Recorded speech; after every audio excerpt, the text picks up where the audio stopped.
রমজান মাস মুসলমানদের জন্য এটি শুধু একটি মাস নয়, এটি রহমত, বরকত এবং মাগফিরাতের মাস। এই মাসে পৃথিবীর কোটি কোটি মুসলমান একই সময়ে একটি বিশেষ ইবাদত পালন করেন, সেটি হল রোজা। অনেক মানুষ মনে করেন রোজা মানে শুধু সারাদিন না খেয়ে থাকা, কিন্তু বাস্তব সত্য হল রোজা শুধু একটি ইবাদত নয়, এটি মানুষের শরীর, মন এবং আত্মার জন্য একটি অসাধারণ নিয়ামত। আশ্চর্যের বিষয় হল আজ থেকে প্রায় 1400 বছর আগে রোজার নিয়ম ইসলামে এসেছে। আজকের আধুনিক বিজ্ঞান সেই রোজার অসাধারণ উপকারিতা আবিষ্কার করছে। বিজ্ঞানীরা বলছেন রোজা মানুষের শরীরকে নতুন করে পুনর্জীবিত করে।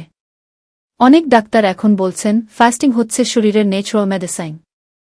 আপনি যদি লক্ষ্য করেন, বর্তমান পৃথিবীতে অনেক মানুষ ইচ্ছা করেই এখন ইন্টারমিটেন্ট ফাস্টিং করছেন, কারণ তারা জানেন কিছু সময় না খেয়ে থাকলে শরীর নিজেই নিজের চিকিৎসা শুরু করে।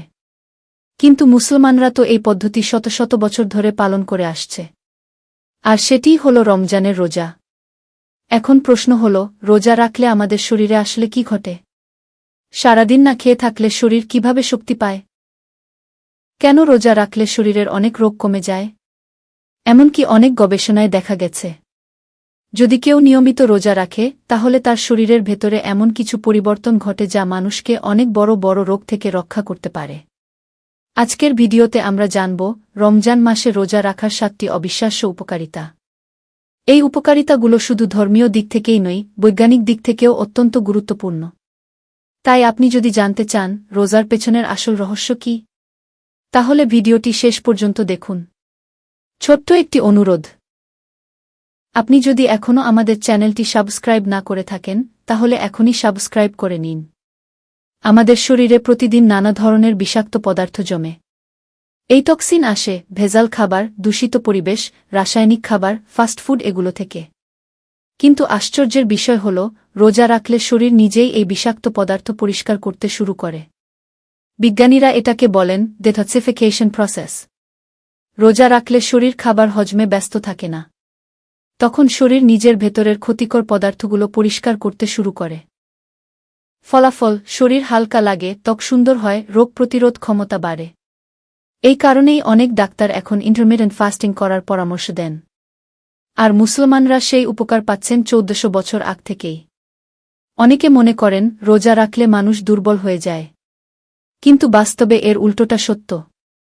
গবেষণায় দেখা গেছে রোজা রাখলে মানুষের মস্তিষ্ক আরও সক্রিয় হয়ে ওঠে, কারণ রোজার সময় শরীরে তৈরি হয় একটি বিশেষ হরমোন BDNF। এই হরমোন স্মৃতিশক্তি বাড়ায়, মনোযোগ বাড়ায়, মস্তিষ্ককে তরুণ রাখে। বর্তমান পৃথিবীতে সবচেয়ে বেশি মানুষ মারা যায় হার্ট অ্যাটাকে, কিন্তু গবেষণা বলছে রোজা হৃদরোগের ঝুঁকি অনেক কমিয়ে দেয়। রোজা রাখলে কোলেস্টেরল কমে, রক্তচাপ নিয়ন্ত্রণে থাকে, রক্ত পরিষ্কার হয়। একটি গবেষণায় দেখা গেছে রমজানে নিয়মিত রোজা রাখা মানুষের হার্ট অ্যাটাকের ঝুঁকি অনেক কম। বর্তমান সময়ে সবচেয়ে বড় সমস্যা ওজন বাড়া। কিন্তু আপনি কি জানেন রোজা হচ্ছে প্রাকৃতিকভাবে ওজন কমানোর অন্যতম উপায়? কারণ রোজার সময় শরীর জমে থাকা চর্বি থেকে শক্তি তৈরি করে। ফলে ধীরে ধীরে চর্বি কমে, ওজন কমে, শরীর ফিট হয়। তবে শর্ত হল ইফতারে অতিরিক্ত ভাজাপোড়া খাওয়া যাবে না। রোজা মানুষের রোগ প্রতিরোধ ক্ষমতা বাড়ায়। বিজ্ঞানীরা বলছেন রোজার সময় শরীর পুরনো দুর্বল কোষগুলো ভেঙে ফেলে। এরপর তৈরি হয় নতুন শক্তিশালী কোষ। ফলে শরীর শক্তিশালী হয়, রোগের বিরুদ্ধে লড়াই করার ক্ষমতা বাড়ে। রোজা শুধু শরীরের উপকার করে না, এটি মানুষের মনকেও পরিবর্তন করে। রোজা মানুষকে শেখায় ধৈর্য, সংযম, আত্মনিয়ন্ত্রণ। এই কারণে রোজা রাখা মানুষ সাধারণত কম রাগ করে বেশি ধৈর্যশীল হয়। রোজা আমাদের শেখার ক্ষুধার কষ্ট কেমন। যখন একজন ধনী মানুষও সারাদিন না খেয়ে থাকে, তখন সে বুঝতে পারে গরিব মানুষের কষ্ট। ভিডিওটি ভালো লাগলে অবশ্যই লাইক দিতে ভুলবেন না।